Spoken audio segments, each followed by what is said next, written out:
Leçon 10, vocabulaire, les détails du visage. Dans la leçon 9, nous voyons comment décrire un corps humain en hébreu dans les grandes lignes. Dans cette leçon, nous allons voir comment décrire un visage avec ses détails en hébreu. Donc, c'est la même méthode que pour la précédente. Il y a des numéros avec des flèches qui pointent sur un dessin que je vous ai fait. J'espère que vous appréciez. Et donc, on va les passer les uns après les autres en donnant la lecture au fur et à mesure. Donc, lettres, ponctuation, lecture, traduction. Et puis, on va donner quelques détails lorsque ça sera approprié. Donc, on commence tout de suite avec le numéro 1. Le numéro 1, bon, je l'ai fait pointer sur le crâne, mais en fait, ce que je voulais, c'était pointer la tête en entier. Donc, j'allais pas faire tout un gros cercle. Le 1, c'est la tête. On l'a déjà vu dans la leçon précédente. Ça se dit roche. Donc, soit vous arrivez à rouler les R et vous dites roche, soit vous n'arrivez pas et vous dites roche avec un R normal. Donc, comment ça s'écrit? Ça s'écrit avec un resh et au-dessus du resh, il y a un point que vous voyez en haut à gauche du resh. Donc, il y a un point qu'on appelle le holam. Resh plus le holam, ça fait ro. Il y a un aleph avec absolument rien. Donc, il sert juste à prolonger le son ro, roche. Et enfin, on a la troisième lettre, c'est un shin avec le point en haut à droite qui indique bien que c'est un shin et pas un sin. Et il n'y a pas d'autre ponctuation. Donc le mot en entier, ça fait roche. Roche, c'est la tête, le début, le chef, etc. On avait déjà expliqué dans la leçon précédente. Numéro 2, Metzah. Donc on a le même avec un tséré en dessous. Donc le même prononciation du M. Le tséré, c'est le E accent grave. Donc ça fait mais. Ensuite, on a un sadé qui se prononce comme un TS, ou il y en a qui le prononceront comme un cédille, avec en dessous un patar. Le patar, c'est le trait horizontal qui représente le son A. Donc on a ça, et enfin on a un het avec absolument rien. Donc ça sera juste un h, le son h, un H fort expiré. En entier, ça fait mais, ça, h, metzah. C'est le front. Numéro 3, Se'ar ou Se'arot. Alors Se'ar, ce sont les cheveux. Se'ar, ça veut dire la chevelure. Se'arot, ce sont les cheveux ou les poils en particulier. Donc c'est au pluriel. Donc on va voir le premier mot, Se'ar. Donc c'est celui qui est le plus à droite. Ça s'écrit avec un sin, le point en haut à gauche, qui est ponctué par un tséré. Donc ça fait Se.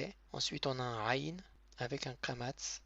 Le kamatz, c'est l'espèce de petit T qui se trouve en dessous. C'est un son A qui ressemble, qui tire plus sur le O.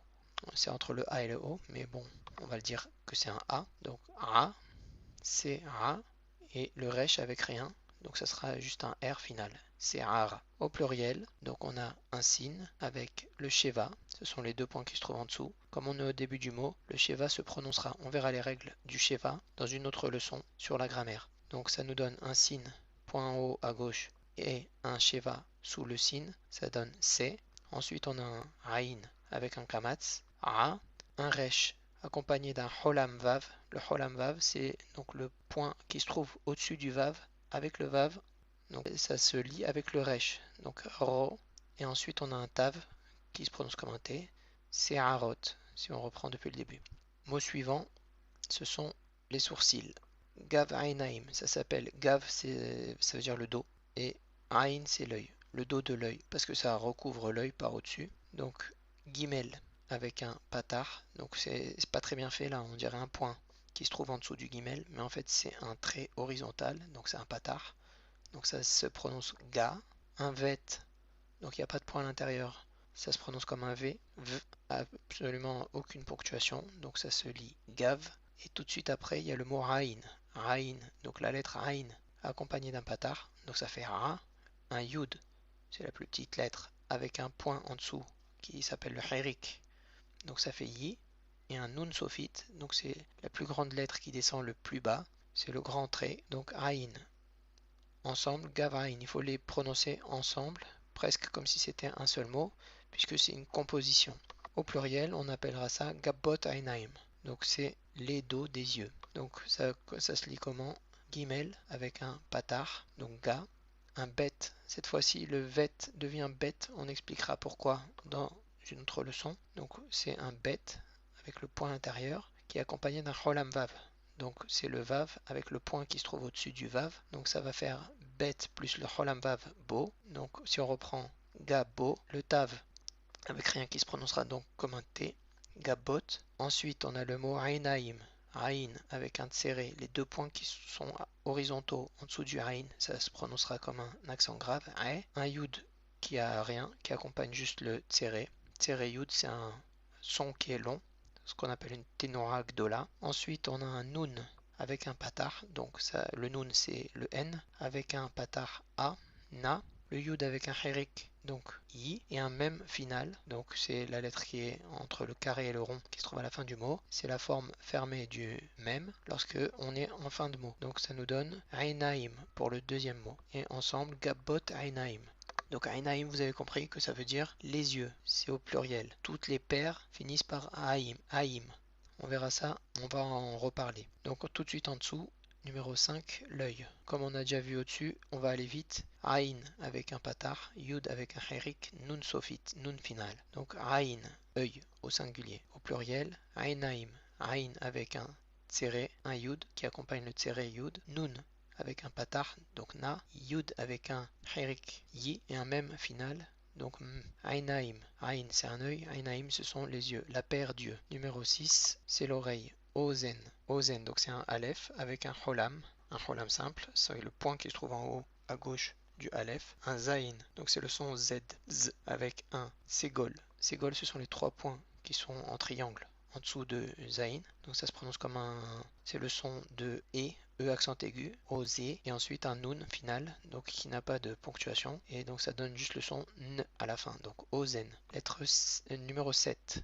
Numéro 7 c'est le nez. Le nez ça se dit af, aleph avec un kamatz A, et le fait final, donc il n'y a pas de point à l'intérieur, et il est sous la forme allongée car final, et il descend un peu plus que le P qu'on va voir tout de suite en dessous dans le mot numéro 8. Donc on revient, le mot numéro 7, af, aleph, kamatz, a, fait final avec rien, f, af. 8, le P. Donc c'est la même lettre que la lettre finale du 7, mais il y a un point à l'intérieur. Donc ça se transforme d'un F en P. Dès qu'il y a un point, ça accentue. Donc P avec un ségol en dessous. Donc les trois points en triangle qui se prononcent comme un accent aigu. P avec un ségol P et He qui accompagne juste pour allonger un peu le mot.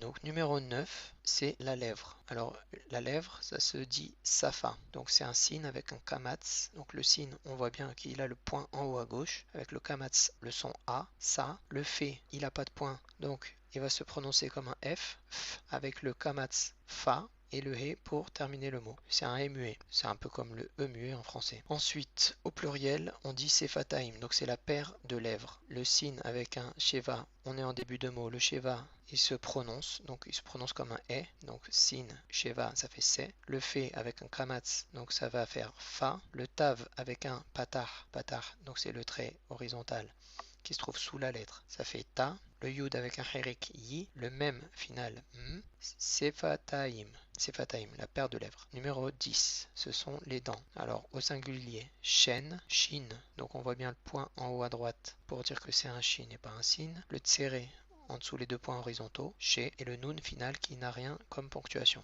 Shen, au pluriel, shinnaim, donc c'est un shin, on voit bien le point en haut à droite du shin, le point en bas du shin qui s'appelle le hérik, le nun avec un patar, donc na, le yud avec un hérik yi, le même final m en fin de mot, donc shinnaim. Donc j'appuie bien sur le n de shinnaim parce que il y a ce point là qui se trouve à l'intérieur de la lettre, il accentue la force de la lettre. D'accord, on appelle ça le dagesh, et là c'est un dagesh hazak. Ça veut dire que c'est comme si on doublait la lettre, shinnaim. On verra ça dans une leçon sur la grammaire.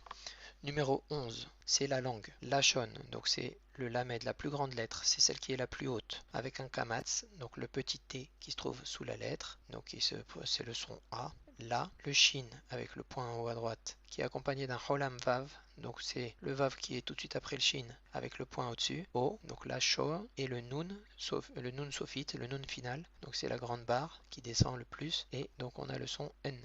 Lachon, et enfin le menton, center. Donc ça commence par un sin. Le sin c'est le son S avec un ségol E.